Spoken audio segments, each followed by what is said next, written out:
असली बातें बताता हूँ कि ना मंत्री की औकात है ना प्रधान सचिव की औकात है। वो भी दुनिया देखेगी कि कितने लोगों की नौकरी छीन रहे हैं पलटू राम। देखिए, बिहार के 13,000 ऐसे भूमि सर्वेक्षण संविदा कर्मी जो है लगातार 11 दिनों से डटे हुए हैं। 110 लोगों को पहले टर्मिनेट किया गया। जो चीफ सेक्रेटरी हैं, प्रधान सचिव जय सिंह, भूमि सुधार राजस्व अधिकारी, और अब आज की जो लेटर आ रही है, खबर आ रही है कि उसमें से और बढ़ा दिया गया टर्मिनेशन का। तकरीबन 256 ऐसे संविदा कर्मी हैं भूमि सर्वेक्षण का, जो सबको नौकरी से बर्खास्त कर दिया गया है। और ऐसे में अब फूट डालो राज करो की बातें आ रही है। और ऐसे में ये सभी संविदा कर्मी कह रहे हैं कि हम लोग एक साथ हैं, कोई इसमें मतलब इधर उधर नहीं है। सब लोग चाहते हैं कि या तो पूरा हटा दो नौकरी से, या नहीं तो नौकरी पे रख लो परमानेंट। सीधा दो में से एक ऑप्शन करो। हम जुड़ेंगे सीधे पूर्व आईपीएस ऑफिसर अमिताभ दास सर से। सर, ये जो कहा जा रहा है ये सभी 13,000 संविदा कर्मी का कि या तो नौकरी से हटा दो, आप क्लियर बोल दो, या रख लो परमानेंट रख लो, लेकिन ये लोग तैयार नहीं है। नहीं, सही कहा आपने। पूरा मामला मैं दर्शकों को समझाता हूँ। देखिए, 1 साल पहले पिछले साल अगस्त में बिहार सरकार ने बहुत धूमधाम के साथ एक विशेष भूमि सर्वेक्षण शुरू किया था। और उसमें पलटू राम ने कहा था कि हम लोग जल्दी ही क्या करेंगे, जुलाई 2025 तक सारे भूखंडों का डिजिटलाइजेशन कर देंगे, डिजिटलीकरण कर देंगे।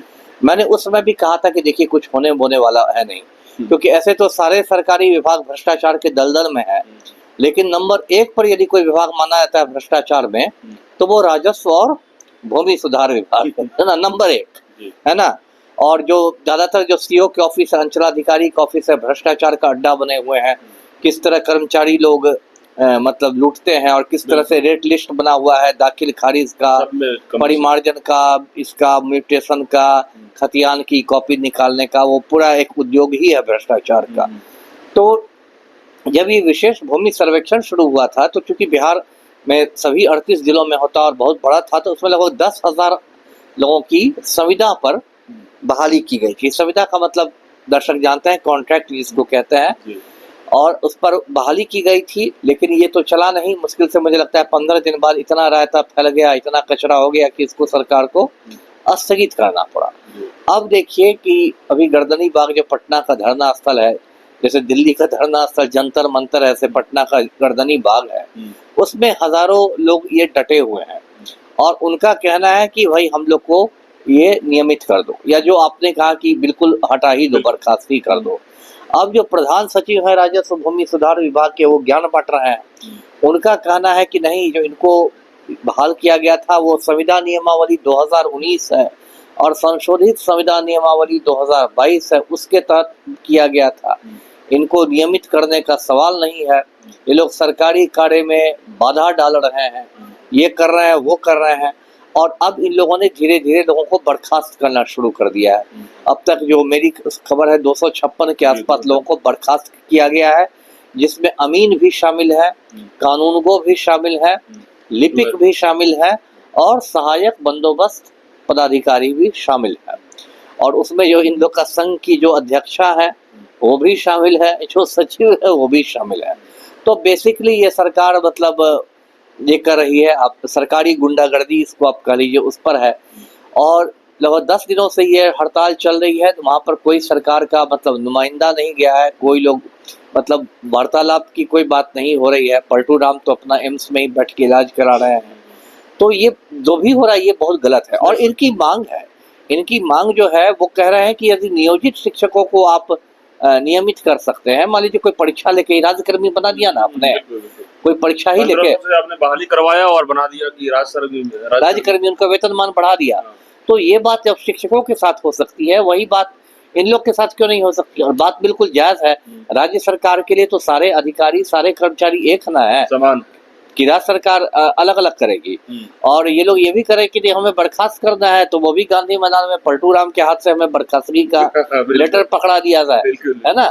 जब सबको आप नियुक्ति पत्र बांटते समय पलटू राम वाहवाही लेते हैं कि देखिए सुशासन में हमने ये कर दिया, वो कर दिया, तो वो भी दुनिया देखेगी कि कितने लोगों की नौकरी छीन रहे हैं पलटू राम। तो देखिए, जो भी प्रधान सचिव ने कहा या जो भी मंत्री महोदय ने कहा है, ये सब संवेदनहीनता है और कुछ नहीं है।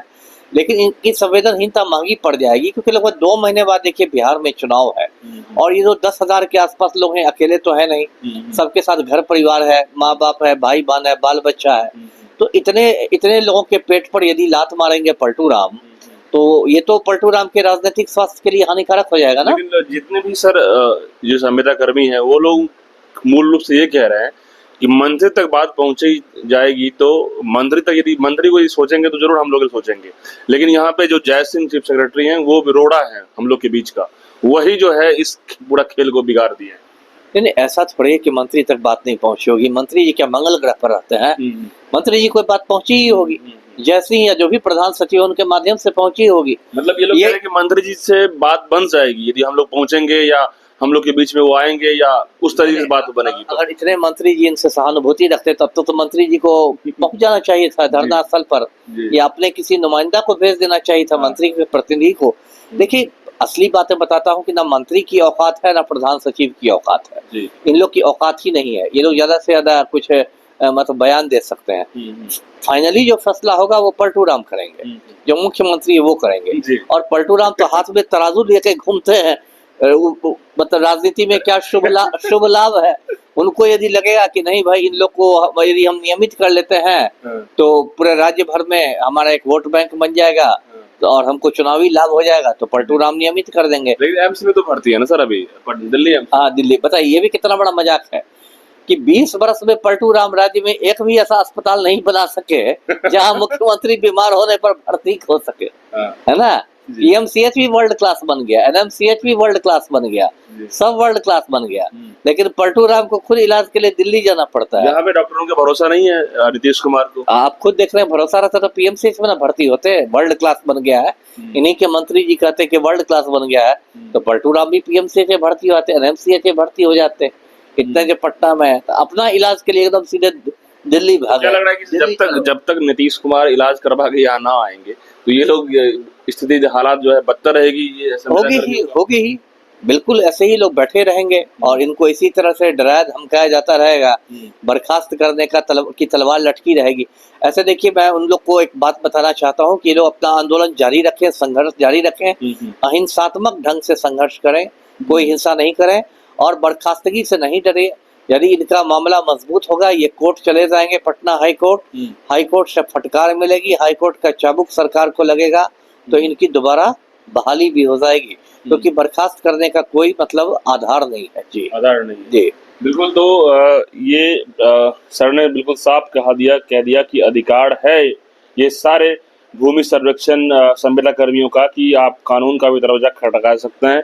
लेकिन जो बातें निकल के आ रही है कि नीतीश कुमार जो है मुख्य रूप से उन्हीं की क्षमता है निर्णय लेने का कि भाई आपको रेगुलर किया जाए या ना रेगुलर किया जाए, तो मेन मुख्य बात यही है। क्योंकि अब संजय सरावगी जो भू राजस्व मंत्री हैं और चीफ सेक्रेटरी जो जय सिंह हैं, इनके भी फैसले लेने की जो क्षमता नहीं है।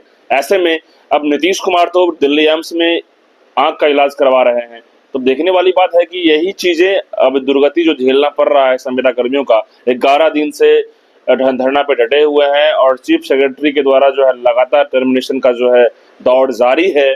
तो ऐसे में ये सभी लोगों का राइट यदि होता है कि आपकी हक अधिकार है तो आप धरना पे बने रहें, और जैसे कि लगता है कि आप कानून का दरवाजा भी खड़काएंगे तो निश्चित रूप से आपकी जीत हो सकती है। आप क्या तमाम लोग सोचते हैं इस मसले को लेकर के कमेंट बॉक्स में बताइएगा। धन्यवाद।